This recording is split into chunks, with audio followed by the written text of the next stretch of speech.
May 20th, 2021. From El Cajon, California, this is episode 233 of You Can Bet On That. Hi, everybody. Welcome to You Can Bet On That, a podcast for the recreational gambler. My name is Mark Duvall, and sitting across from me is Dr. Mike. Hello. All right, let's talk about the Kentucky Derby scandal. Okay. I must talk about this. All right, so to fill people in, so the winner of the Kentucky Derby, Medina Spirit, failed a post-race drug test. He tested positive for an excessive amount of a steroid that is sometimes used to treat pain and inflammation. Now, Bob Baffert, the horse's trainer, denied any wrongdoing, Right. of course. Mm-hmm. But Churchill Downs, which is the racetrack where the Kentucky Derby is run, suspended him from entering any horses at their racetrack. Right. So, pretty hefty suspension there. Shortly thereafter, Baffert claimed that Medina Spirit was a victim of cancel culture. Not sure what he meant by that. He might want to look up the definition of cancel culture. They were just saying that the horse had too many drugs in his system. I'm not sure how that's cancel culture. It's possible that Medina Spirit's Kentucky Derby win will be overturned, making Mandaloun the official winner. However, that hasn't happened yet. And even if it did, it wouldn't affect any payouts. Right. All the payouts are still going to be final. Right. And that's true with any horse race. Once it's Right. official, Right. which generally happens moments after the race, that's it. And, you think about it, it has to be that way because everybody gets paid off. What Right. would they do in this situation? Oh, Medina Spirit, he was disqualified. So if you won, we'd appreciate you to come back to the track, return your winnings, on the honor system, and thank you very much. It would open a whole slew of possible cheating where somebody could intentionally get their horse disqualified later and then have a huge bet on the second place horse, right or something. Right. So, no, you can't change the wagering. It's just for the record books is what it's for. Right, for the record books, exactly. Now, some gamblers have actually filed lawsuits against Baffert, which I think is kind of funny because, it's going to be a big hassle for him. Now, I'm not a lawyer, but I don't think they have a chance. No. They're claiming that, the results would have been different and we lost money where we would have won. I think that's going to be a hard case to prove. But it's more, more headache for him. All it would be to torture him, right? To make him get an attorney and defend himself and something. Yep. But they have to spend some money too. Oh, sure, yeah. So, I don't know if it's worth it. Yeah, I don't Just know that it's going to go over. Now, Medina Spirit was allowed to run in the Preakness, where he finished third. But since then, Baffert was suspended from entering horses at all New York racetracks. So Medina Spirit will not be running in the Belmont Stakes.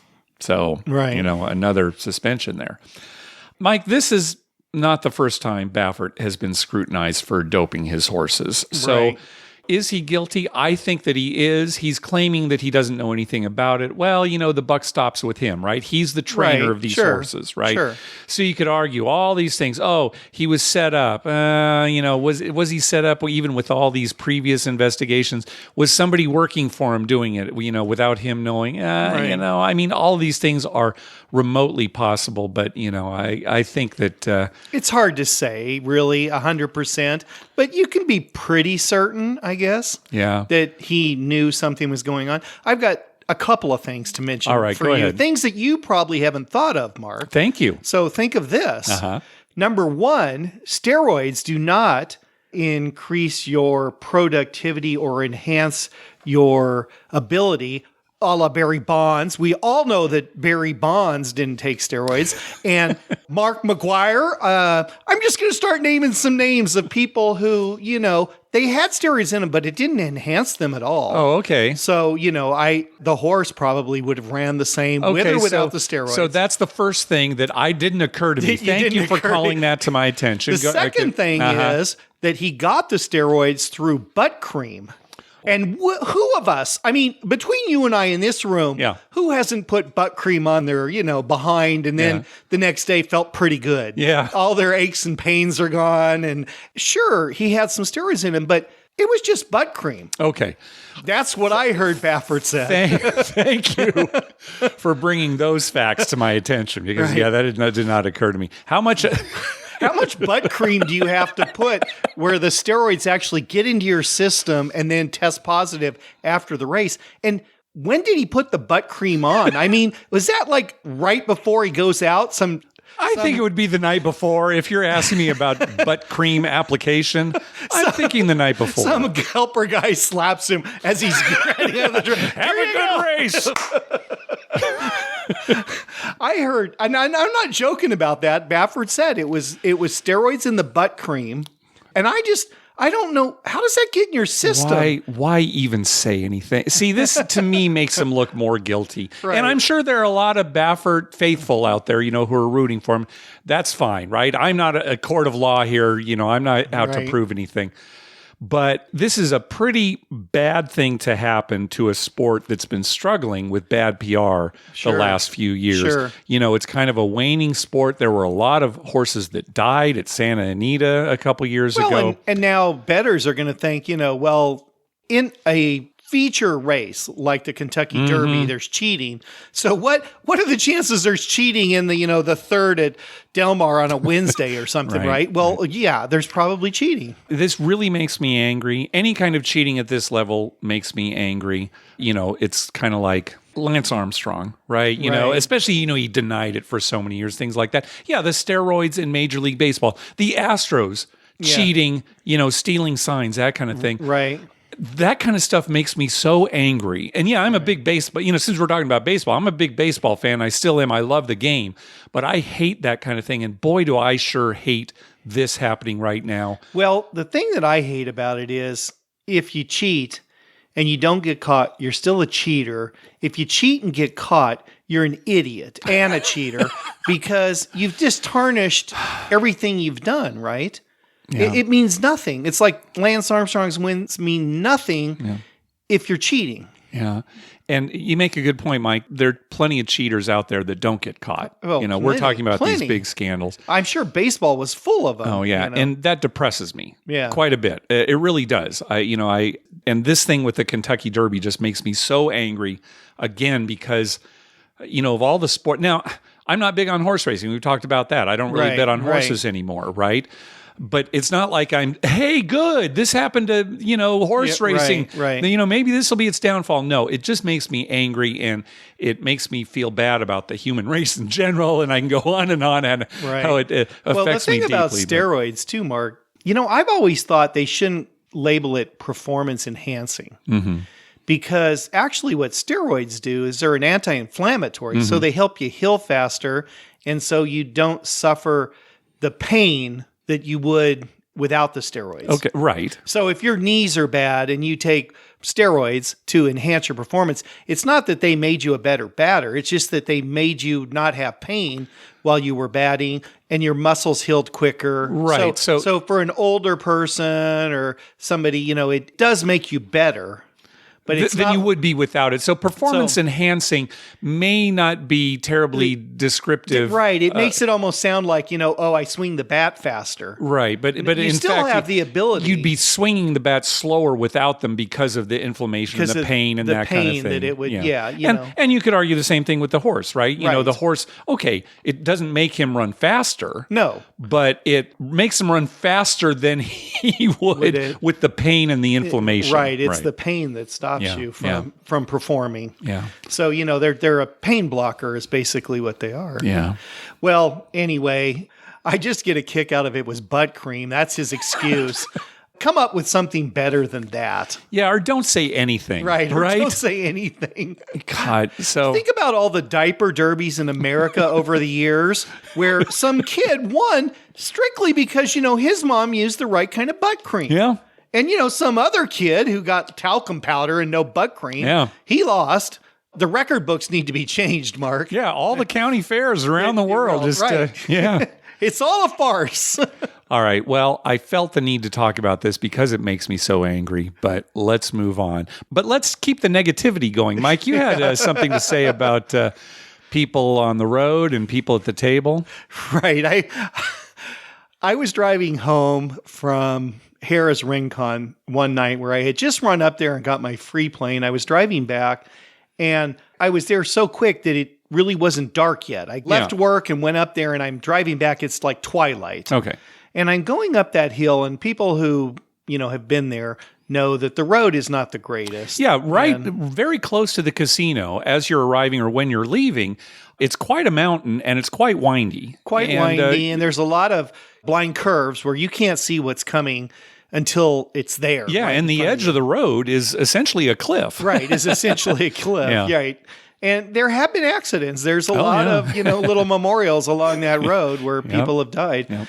So I'm behind a car, and the speed limit on the straightaway part before you get to the curves is like 45. Mm-hmm. It used to be 55. They lowered it. But they lowered it, yeah. But yes. Because it is very dangerous. And even 45 is probably a little steep, I think. But I'm going up, and there's a car in front of me, and they're going like 20. Mm-hmm. And then it slows down to like 15. Yeah. And I'm thinking, this isn't somebody who's scared of the road, right? Right. But then, the car kind of drifts over to the middle, and at one point is actually completely in the other lane. It's only two lanes. Oh, my God. And I'm behind him. And at this point, I'm thinking, okay, even if they're scared of the road, this is a terrible driver. So I'm slowing down even more because I'm thinking if they get in a head-on, I don't want to be the third car that gets dragged in. Oh, yeah. Somebody could come around a corner and go right in. Never see him if he's in the other lane. Yeah, and going fast. I mean, some people coming down are going fast, right? Yeah. So I'm thinking they'll hit him, flip over, and land on me. Right. So I'm even going slower. So I'm, essentially going like 8 miles an hour up this hill. Right. And meanwhile, there's a line of cars behind me. Yeah. And they're all honking, except for the ones right behind me who can see the other idiot. Yeah, right. So we finally get up the hill, and I'm thinking, okay, as soon as I can, I'm going to try and get by this person. Mm-hmm. And they get up to there's an intersection, and you can turn and go to another casino, Valley View. Yeah. Or you can go straight. Yeah. Well, he pulls over into the turn lane. So I'm thinking, oh, good, he's turning. Yeah. But then he went straight. So then I'm stuck behind him again. And that road is it's straight. It's two fast. Lanes. It's fast. It's a fast straightaway. It's a fast straightaway. Mm-hmm. Yeah. He's still going slow, still drifting over and crossing back and forth. Finally, I get to a point where I can pass him where the road becomes 2 lanes each way. You weren't interested in trying to pass him on that straightaway? No. Oh, no. I mean, there are some passing spots. Yeah. But I thought, no, I'm not, because I'll get over there and he'll veer right into me. Yeah. So it's just safer to stay behind him. Anyway, I get up to the point where and I look over, and it's a middle-aged guy, maybe even younger than me. Mm-hmm. And, he's probably totally wasted. Yeah. Because that's all I could figure out. It's the only way to drive like that. Yeah, he didn't look like confused. He didn't look scared. No, he was leaning back, and, he was definitely drunk. Yeah. So I'd probably been at the casino all day and then decided to go home. Could have been, yeah. And I was telling you, the next time we're together, I'm telling you that I understand people drinking, and I have nothing against that. I mean, absolutely nothing. It's just that if you're going to drink in a casino or something, at least, and you're going to go home, you're not staying there, make some arrangements, or go with a buddy like you and I. You'll drink and I won't, so I can drive. Right. Or if I do drink, then you stop earlier. We always make arrangements so that we're not even buzzed when we're driving. Yeah. And then you can still have fun. You just have to make arrangements. Yeah. So Mike, you're saying don't drive drunk. That's what you're saying? Yeah, basically saying. Good for you. Don't drive. I'm completely behind that. Don't drive drunk or impaired in any way. Yeah. So anyway, leaving that where we were. Yeah, so you told me this story. I told you a story going to the casino. As we were driving up this last weekend. Right. Correct, yes. And we get to the casino, and towards the end of the night, these 2 people walk up to our table, which is a $50 table. 50, yeah. Right, $50 a bet. And they're so wasted. And the guy, first of all, they weren't wearing their mask. And the pit boss kept saying, you got to wear your mask. The woman's saying, I don't have one. Yeah. And he's like, well, you got to get one and you got to wear a mask. And he said, I don't have any here, but check the other pit.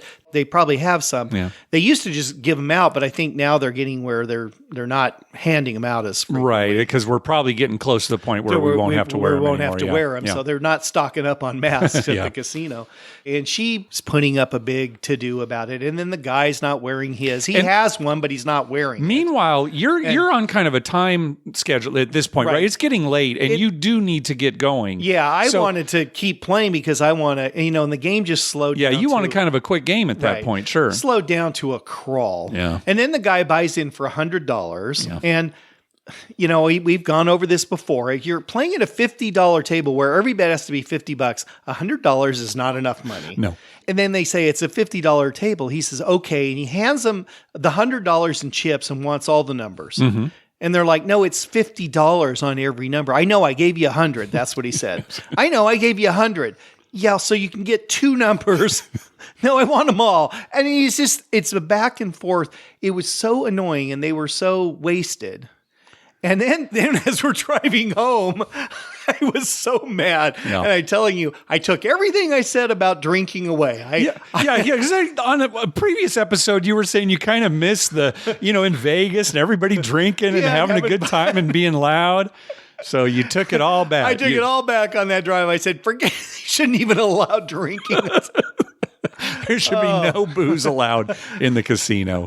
Or anywhere for that matter. They were so annoying. Yeah. Oh my God. Oh, and they stayed for, once they figured out what was going on. They, and the dealer's trying to be polite and nice. And he's like, well, this table here is 25. Yeah. And those ones are 15. If you want to play on those are only 15. And, they can't understand a word he's saying because they don't know what's going on. And they were rude. Oh, that's the other thing too, right? Yeah, it wasn't just kind of the happy, funny drunk. It was the rude, in your face. No, if they I don't need to wear a mask. Yeah, if they had been the happy, funny drunks, I might have got a kick out of it. I might have been okay with it, but they were just rude. Yeah. And so anyway, I just conduct yourself properly. Okay. Whether you're Bob Baffert or you're just some Joe in a casino. Yeah. Conduct yourself properly. Right. Once again, fantastic idea for a T-shirt.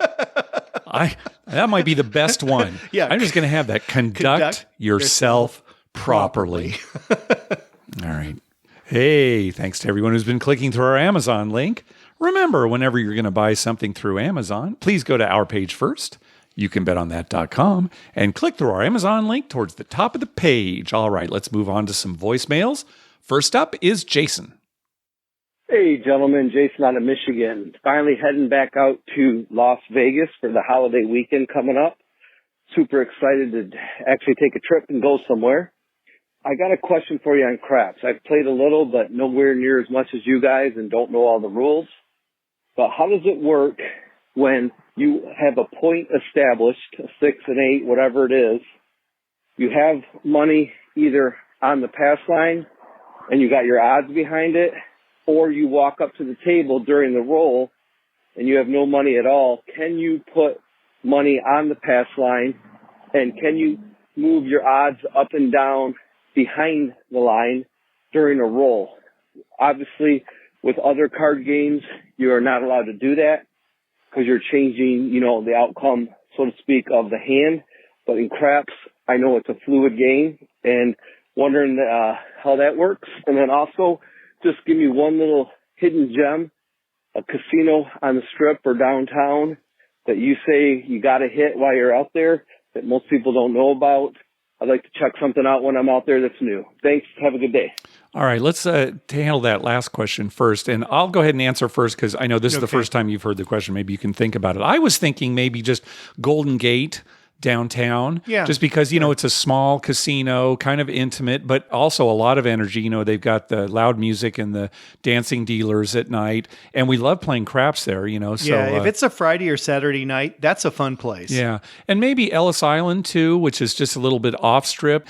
Great for low rollers. I've heard good things about the front yard, kind of a new indoor-outdoor place there. But what do you think about a hidden gem in Las Vegas? Yeah, those are two good examples of something. Now, it depends on what you're looking for. Sure. If you said to me, what's a hidden gem for, a place to eat, I'd say Hugo's Cellar at Four Queens. Yeah, I agree. Yeah, because most especially younger people don't even know that You don't even, and exists. even when you're in the casino, it's just kind of a small It's not, entrance there. Yeah, they don't promote that a lot. not too much. No, No, and that's a wonderful place to eat. Yeah, that's good. As far as like just casino atmosphere, I definitely go with Golden Gate. The D's fun too. Yeah, D's for the same fun, reasons. For the same reasons, yeah. And I haven't been to Circa, but I'm sure it's the same because that's kind of his thing. And those are fun casinos to be in. Yeah, I mean, that's I haven't been to Stratosphere in a long time. yeah, that's true. Go up to the top, ride one of the scary rides if you want, or just look around. If you like scary rides, that's the place to go. All right, let's talk about some of the other questions he had. So, if you walk up in the middle of a roll, first of all, you shouldn't be buying in the middle of a roll, but let's say you already had chips and you walked in and there was already a point that's been established, 6 or what have you. You can put money on the pass line and take odds with it. You're probably better off, though, placing the number. And you can place the number by just putting it on the outside line, the actual printed line of the pass line betting area. And if you just put it there, you could even tell the dealers, I'm placing the point here. I was going to say, it's usually a good idea if you're doing that to say out loud to the dealers, I'm placing the point. Mm-hmm. Sometimes they'll leave it there where Mark suggested you put it, which is a proper place to put it. Sometimes they'll just pick it up and move it up and place it. Sure, they can have it, on their part of the layout as well. Right. So, but most casinos will, if you want, let you put money on the pass line when there already is a point. A good dealer, though, would probably warn you and say, hey, maybe you want to place it instead. Yeah, definitely. If you're not taking odds, and this is a very common mistake. Yes. People who don't know the game, they're not taking odds. They walk up in the middle and they put $10 on the points of 5. Yeah. So if 5 comes up, they win 10. If they just place it, they win 14. Right. So, and a lot of times the dealers will automatically just move it for you. Yes. So you get the best bet. Yes. One final thing, there are some casinos that will not let you put money on the pass line once a point's been established, and those are mostly in Atlantic City. The Atlantic City, apparently it's a law there. Right. You cannot make, it's called a put bet. You cannot make put bets in Atlantic City. And I think that's to protect the gambler who doesn't know what they're doing. That was the idea. That's the intention of the law. Yeah. As far as people adjusting their odds during a roll, we have here the king of adjusting his odds during a roll. I don't think your odds are ever the same on any particular roll. I like to have an even $100 amount in my rack. Yeah. So anything over that $100, that's what I take for odds. As long as it's proper odds, it's got to be an even number for 5 and 9, a multiple of 5 for 6 and 8. But when the point's established, I immediately take full odds. You take some weird amount and then you adjust it on every single roll. And the thing that I get the biggest kick out of is every once in a while, the point's made and you've actually got full odds. And you make a big deal. Oh, I had full odds. Yeah, because the roll before you had not even 1 times odds, right? But then there are also times where I'll have like $10. Yeah. I'll have $50 on the line. And $10 odds. Because that's the amount over 100. Yeah. I want my rack to be an even $100 amount. Explain the math behind that, okay? But to get to your point, Jason, you can do whatever you want with your odds during a roll. You can take them back. You can add to them as long as it's, up to the amount that the casino allows. That's up to you. You can move those however you want. You can even put an odd amount on 5 and 9 and it'll still work. They'll let you do it. Yeah, you've done it plenty, Mark. Yep. I always get a kick out of the dealers because they look at that and they what has he got? I know. They cut it all out, and then some of them are trying to figure it out in their head. And I'm terribly embarrassed. I mean, you know me. It's like, Mark did this, right? And then I, have to be quiet the rest of the night. All right, next call. Hi, guys. I'm a new listener to the podcast, and I was just wondering, Mark, when you play the don't bets, how do you do your odds when you're playing that strategy?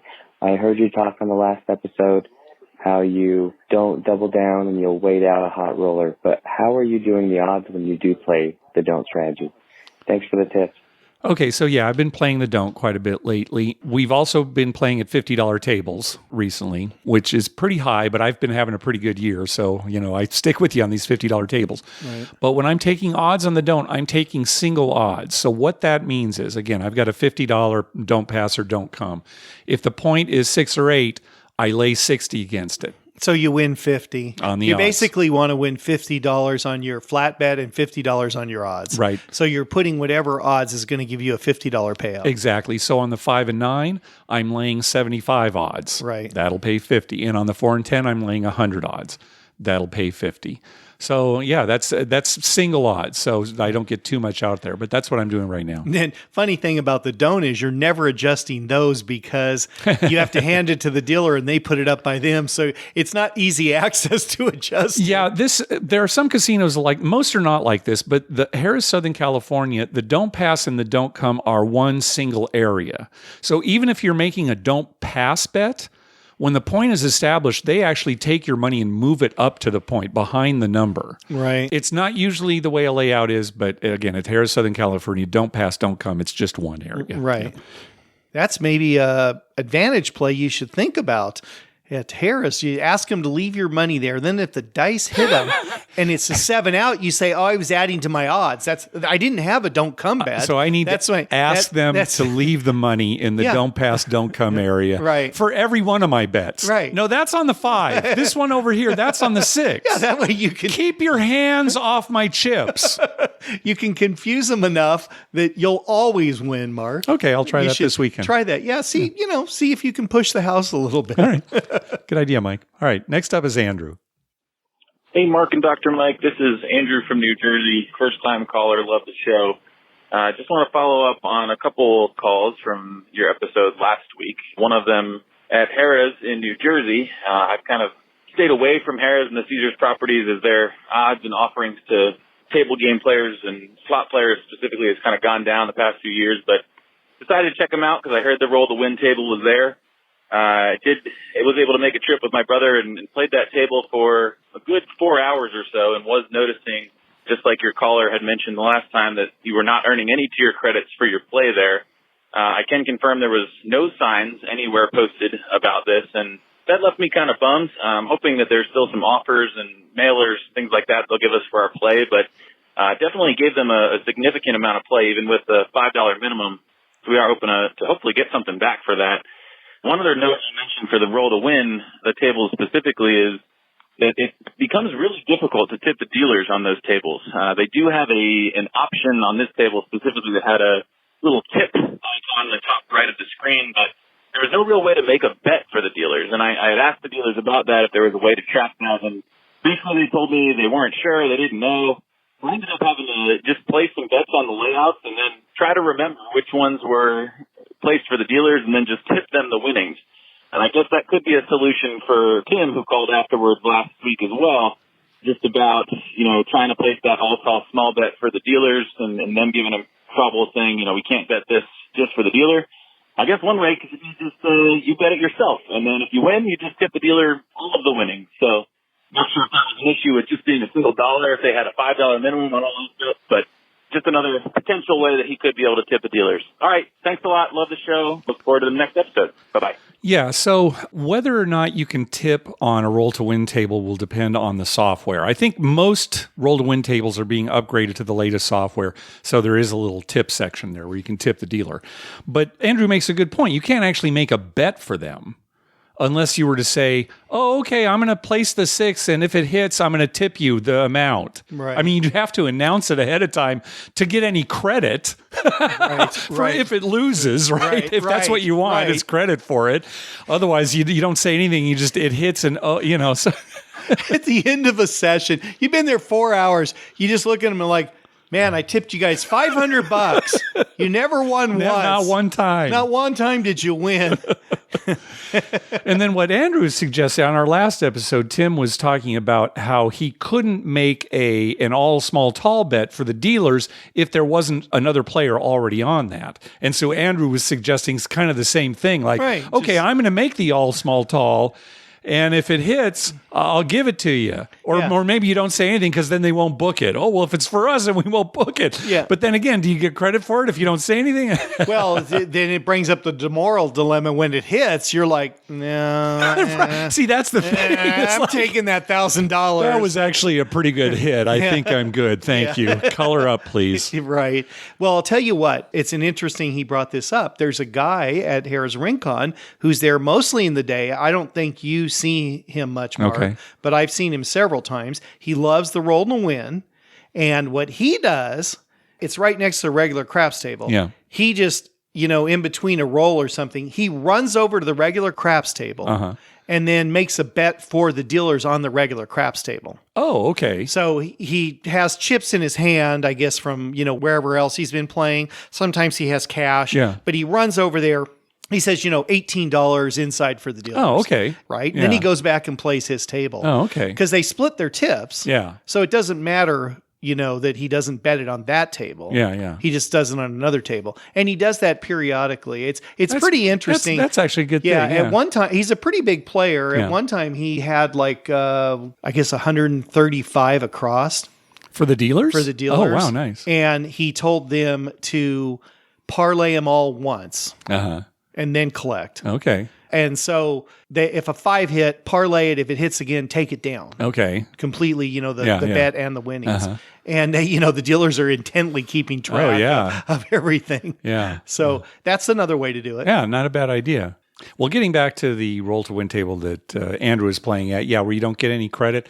I'll tell you, Andrew, we're guessing you won't get mailers based on your roll to win play. I bet you don't get any credit for it. If it's not building up on the machine, I don't think there's some extra way for the casino to say, well, he didn't earn any points, but he was there for 4 hours. I think it's a crime, but I don't think he's going to get anything for it. No, I don't think they're even monitoring that, right? Yeah. There's no pit guy that monitors Andrew was here. I mean, for his X card's amount in. of hours. The card is still in, so there's some way to track him. But if you're not earning anything, I don't know if it's going to get you anything. Yeah. Well, I hope I'm wrong. It'd kind of be like putting your card in a slot machine and just sitting there. Yeah, that's kind of, right. I think you're right? Not pressing the button. Sure, it's the card has been in there for 4 hours, but it's just like when somebody leaves their card in the machine and walks away. Well, their card's still in the machine. It's still got them as the player, but the machine's not being used, so they're not getting any credit. Yeah. Well, again, I hope we're wrong. All right, next call. Gentlemen, it's Adam from Denver, Colorado. Been a little while since I've called in, but I've been listening this whole time. I really appreciate you guys continuing to do the show during the pandemic. I think it's kept a lot of us at least somewhat sane. But anyway, Buddy and I just got back from a trip to Vegas this past weekend. Went Saturday through Monday. It was our first trip in 16 months. It was our longest gap in trips in probably 15 years.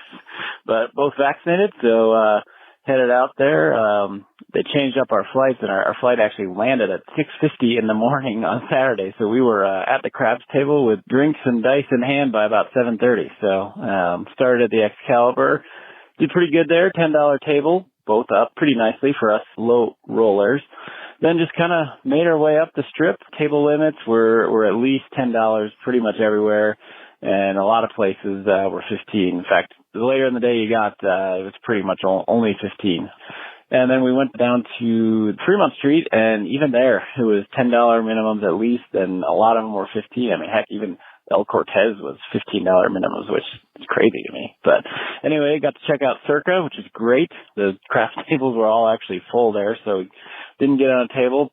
Overall feeling in Vegas, it's great. It was busy.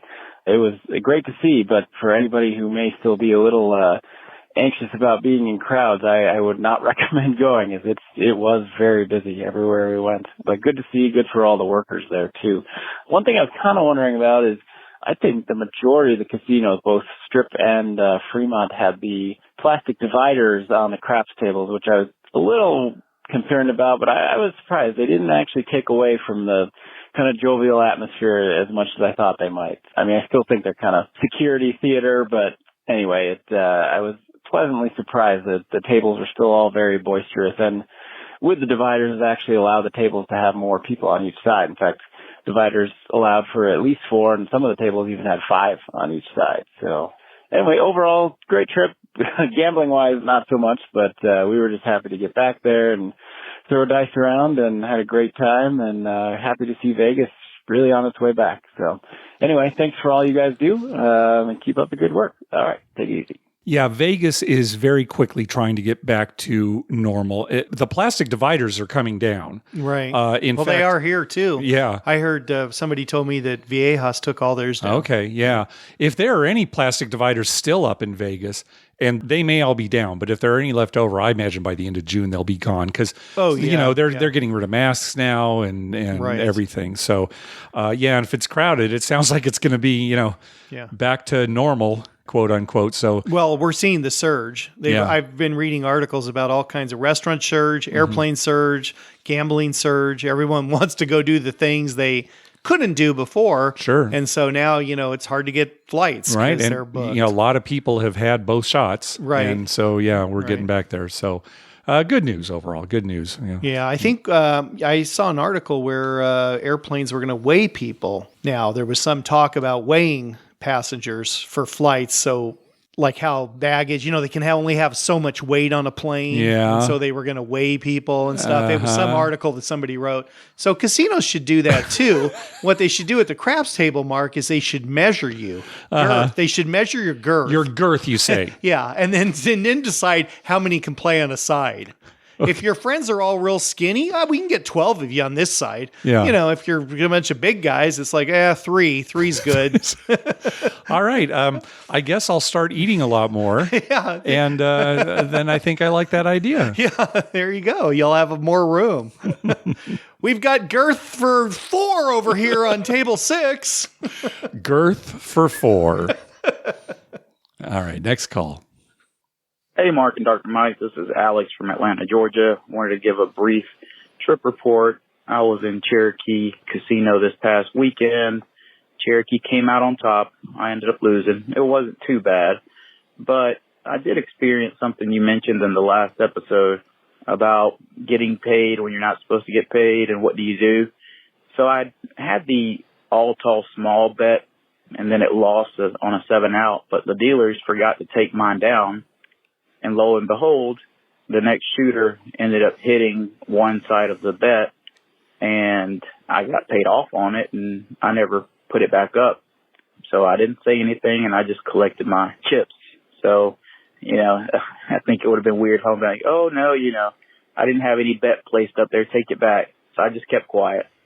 The other thing is Cherokee is no longer requiring masks, so you can still wear one if you choose to, but I saw that many people took it off on Saturday as soon as they announced that it was no longer required. I hope y'all are doing well. Thanks for the show. Bye. Yeah, so see, there you go. That's kind of the general rule, depending on where you live and, how you interpret some of these things. If you've been vaccinated, you don't need to wear a mask anymore. Yeah. How many people do you think will still wear masks just for the sake of, I don't want to get a cold, or I don't want to get the flu, or I just don't want your hot stinking breath on my neck? It's a good point. I think quite a few. I think a lot. Not a majority, but I think quite a few. I think it has been nice during this whole period to not have gotten the common cold and things like that. I tell all my patients that if I was, I don't know if I would at a craps table, to be honest. I'm going to be perfectly honest with you. But if I was going, like, say, to Costco and it was really crowded on a Saturday, I think I'd put a mask. I've got tons of disposable ones. Right. I'd just put one on real quick because, like, during cold season. Yeah, right? yeah. Because I hate getting colds. Yeah. Well, after this whole thing, you won't look as odd as you would have if you'd done it, say, 5 years ago. Maybe he's got a compromised immune system or something. Oh, right? yeah. So, every time you saw somebody in a casino with a mask on, you always thought, what's their problem, right? And now you're just going to be thinking, oh, that guy's pretty smart. He doesn't want to get a cold, right? Yep, exactly. Yes, on the last episode we were talking about, when will we point out mistakes? When will we let things slide? This is a good example of, this was the dealer's responsibility to clear off his bet, and they didn't, and he ended up winning. And he probably would have replaced the bet, but that's not the point. They messed up, and he got paid, and that's one we wouldn't have called attention to. He might have, and it's whatever. It's a minor thing. I'm sure the casino didn't really sweat it that much. Something like this happened a while back, Mike. I don't know if you remember this. We were playing at the D, and they had the all small tall, and we bet it on the come out, and an 8 was rolled, and they marked the 8, and then it was an immediate 7 out. They took all the bets down, and we replaced them. But the 8 was still marked. Yeah. They didn't, take it back. I remember that. Yeah. And we ended up hitting the whole thing. The whole thing. And you'd think, oh, big deal, it was an 8, but no, there had been no 8s since that 7 out. I remember that. And we're looking at it like that. You and I are like looking at each other, our eyes are rolling back and forth. We're thinking, are they going to catch us? Are they going to catch us? No, an 8 never came up. We won that bet. Yeah. So again, judge us as you will. But we took advantage of that mistake. Well, we feel bad about it. Oh, yeah. Yeah. And karma will catch up to us. Oh, absolutely. Too. This is our confessional here, this whole podcast. Right. That's another shirt. Karma will catch up to us. All right, last call. Hey, Mark and Dr. Mike. It's Scott from Boston. It was great to meet you guys when I was out your way a few weeks ago. I wanted to run a little weirdness we ran into at the Encore Boston Harbor the other day by you guys and see what you thought. Shooter was in the middle of a decent roll. Point was 6. He rolled the dice down the table and they bounced back into the stack. And the dice looked like a 6, but they hit one of the dealer's stacks of chips, which fell over on the dice. And when they removed the chips, it was a 7 out. The shooter and another couple people who were on that end of the table that saw the roll protested. They went to the cameras, but the ruling was 7 out.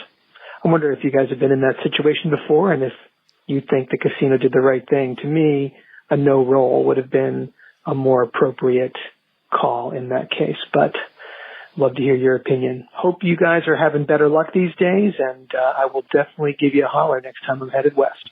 Good. Thanks, Scott. Yeah, it's kind of hard to say. We almost need to see exactly what happened if we could have witnessed it. But when the dealer, removed the chips, did the die flip in a certain way, or was the die already kind of, settled? Right. And we've talked about how, if you're going to determine what a roll is and a die is leaning, the rule is kind of, well, if it's leaning against chips, if you remove those chips, what would it land on? That's kind of the rule. Right. So I don't know. A lot of times you'll see a dealer actually remove the chips very slowly. Yeah. So the dice, lands like it would. And then, then that's very obvious, right? Yeah. But I understand how sometimes people say, no, it would have went the other way. Yeah, I do too. But it sounds like in this case, the die hit the stack of chips and maybe it was settled kind of a certain way, but then the chips fell onto it. Right. Maybe changing it. Well, that kind of stuff happens at the craps table all the time, right? And especially when there's some guy on the don't come and's got all of his chips stacked up like crazy on it, right? So as far as, what the call should have been, I think maybe it should have been a 7.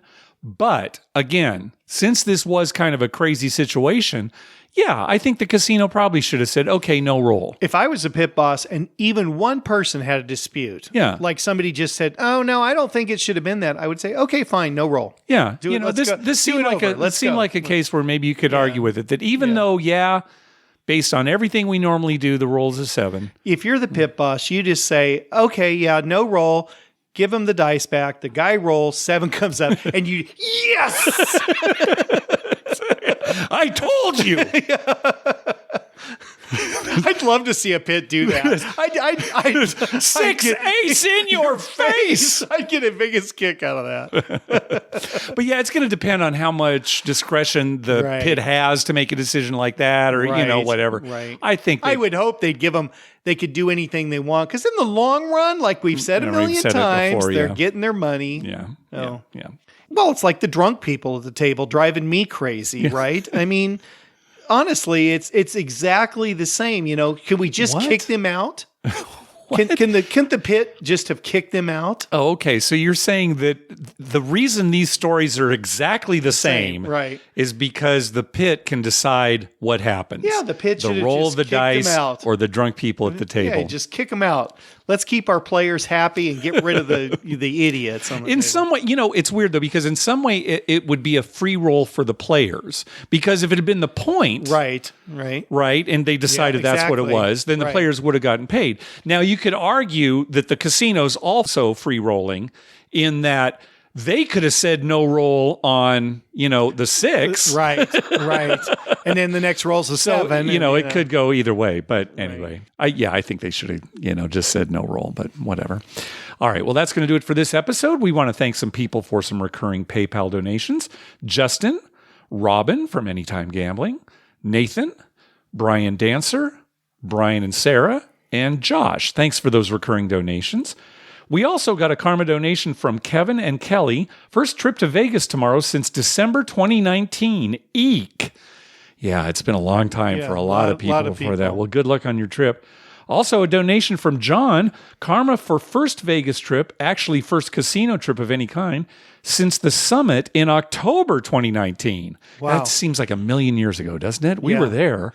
We were Gosh. there. Yeah, and we were talking about that this year, so there's going to be no summit this year. No, and in fact, Tim and Michelle have come out and said they're basically done with live performances of their show. Oh, okay. So there may be the summit in some kind of form, but nothing like it used to be. So, but there are a lot of Vegas nerds who are talking about getting together maybe in October. Yeah. So. That probably would be a better thing to put out some kind of informal meetup, and we'll just all be there because everyone will find everybody. Yeah, sure, right. But you're not obligated to do anything in particular. And we'll see as we get close what our plans are too. Right. And finally, a donation from Thomas. Karma Donation got a Vegas trip scheduled for June 1st through the 4th.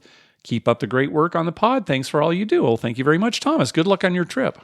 Hey, be sure to check out our TV listing showing all the gambling-related shows coming up within the next 2 weeks at youcanbetonThat.com/TV-listings and our list of gambling-related movies at youcanbetonThat.com/movies. We'd love to hear from you. Call our voicemail hotline at 951-292-4377.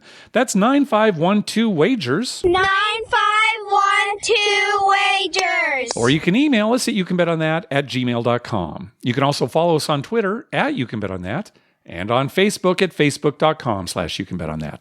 Finally, please go to your favorite podcast app and write a review of the show. We love getting your feedback.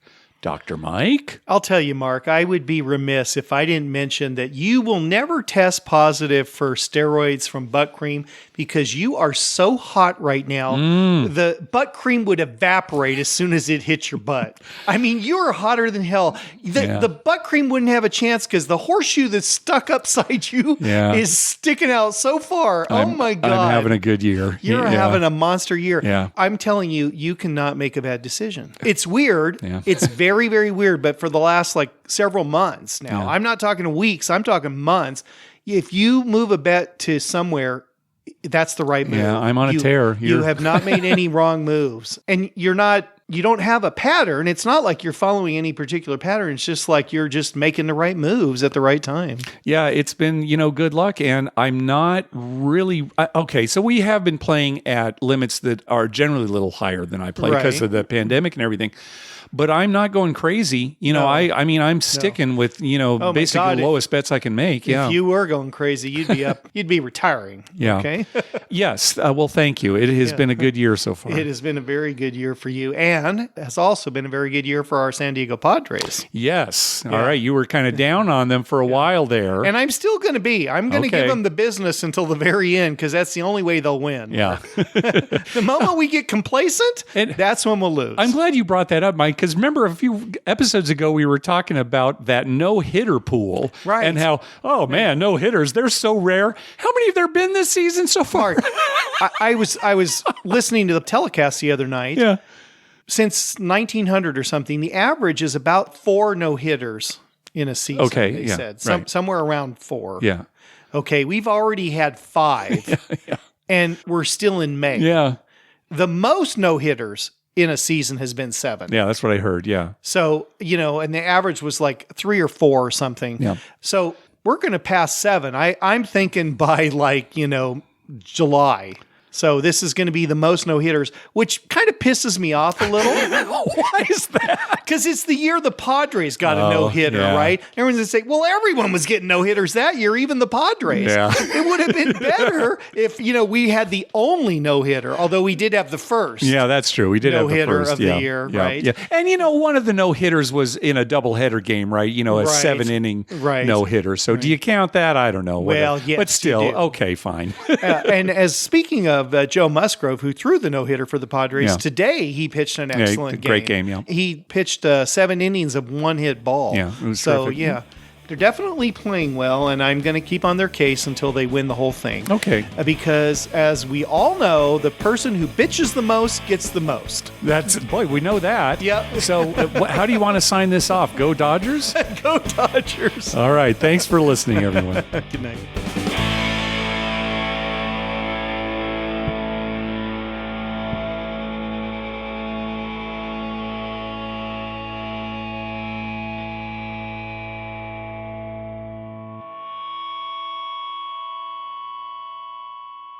El Cajon? That's the anus of San Diego.